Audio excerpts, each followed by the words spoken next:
Now our topic is ribosome. Ribosome एक ऐसा organelle है कि डबल वॉल नहीं है, सिंगल वॉल।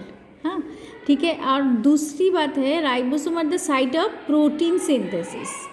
जो प्रोटीन अपने शरीर के लिए बहुत ज़रूरी है, हम बाहर से प्रोटीन लेते ही है ग्रोथ के लिए। बॉडी में कोई भी पार्ट्स हो, या डीएनए हो या आरएनए हो, बोन्स हो, हेयर हो, कोई भी स्ट्रक्चर्स बनता है, स्किन हो, everything need the protein. Protein is the building material of our body and with among them 20 are essential amino acids which are produced within our body। Protein का जो simple form होता है that is amino acid, जो शरीर में तैयार होता है। लेकिन तैयार कहाँ होता है?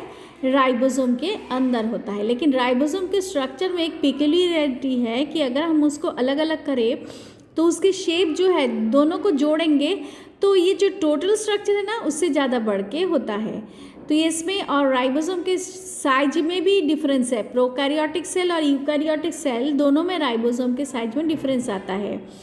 तो इसमें ये जेनेटिक इन्फॉर्मेशन जहाँ पर होता है, अपने शरीर में तैयार हो रहा है, तो न्यूक्लियस में से जो कोडिंग लेके आता है आरएनए, उसी आरएनए के हिसाब से प्रोटीन तैयार होता है। कहाँ पर? राइबोसोम में। तो लेकिन राइबोसोम के स्ट्रक्चर में, उसमें हमारी क्या चाहिए? आरएनए चाहिए और प्रोटीन चाहिए, दोनों मिलके ये प्रोटीन बनेगा। आरएनए और प्रोटीन दोनों मिलके रहता है राइबोसोम के अंदर।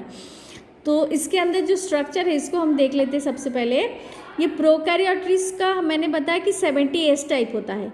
तो 70S के जो दो सब यूनिट, अब इधर देखो 50S और 30S होता है। इसमें ये जो डायग्राम है अगर हम इसमें ड्रॉ करें तो देखें कि ये स्ट्रक्चर जो है प्रोकैरियोट्स में दो शेप है, एक है 30S, दूसरा है सब यूनिट। पहला सब यूनिट ये जो छोटा पार्ट है, दिस इज सब यूनिट, स्मॉल सब unit, and this is larger सब यूनिट।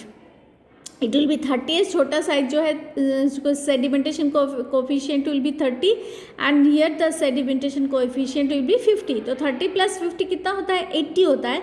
लेकिन ऐसा नहीं, दोनों इतना प्रेस करके रहता है कि उसमें जो 10S है वो इसके अंदर दब जाता है। ओके। और 30S में क्या क्या रहता है? 16S रहता है आरआरएनए, राइबोसोमल आरएनए, और 21 जो % है it will B protein. And in the 50S में 23 जो पोर्शन है एस सेडिमेंटेशन है, दैट इज राइबोसोमल आरएनए, और 50S जो है ये रहेगा एसआरएनए। ओके। तो ये मतलब 5S रहेगा आरआरएनए और 34 जो पोर्शन है वो रहता है प्रोटीन। तो 30 और 50 मिलके बनेगा कंप्लीट। जब राइबोसोम बनेगा it will be 78। But in case of eukaryotic cell क्या होगा? ये 80S होता है, लेकिन जो स्मॉल सब यूनिट उसका साइज रहेगा कुल मिलाकर 40 + 60। तो 40 + 60 100 होना चाहिए, उसके बदले में क्या हो जाएगा? It will B 80S। ये दोनों को अगर सॉफ्ट चीज़ों को हम प्रेशर देते हैं, जब जोड़ते हैं उसमें क्या हो जाता है? साइज़ की थोड़ी कमी हो जाता है। जैसे 18S + आरआरएनए इधर 40S और 33 प्रोटीन, ये मिलके 40S हो गया सब यूनिट। हाँ, अभी ये लार्जर जो है कंप्लीट राइबोसोम में, इसमें रहेगा 28S आरआरएनए, 5.8 एसआरआरएनए सब यूनिट का, आर राइबोसोमल आरएनए, और 5S स्मॉलर आरएनए, और 50 रहेगा प्रोटीन। ये कुल मिलाकर बनेगा 60S सब यूनिट। अभी यूकैरियोटिक सेल में राइबोसोम कहाँ कहाँ रहता है? माइटोकॉन्ड्रिया में हो सकता है, हमने पहले ही देखा। माइटोकॉन्ड्रिया में रहता है, प्लास्टिड में रहता है, और रहता है साइटोसोल, दैट इज साइटोप्लाज्म के अंदर। ठीक है। और इसके बाद राइबोसोम जो साइटोप्लाज्म का रहता है उसमें either found in the attach from, एक साथ मिलके एक साथ किसी एंडोप्लाज्मिक रेटिकुलम के वॉल पे रह जाता है। फिर ऐसे एंडोप्लाज्मिक रेटिकुलम को हम राफोल्ड रेटिकुलम बोलते हैं।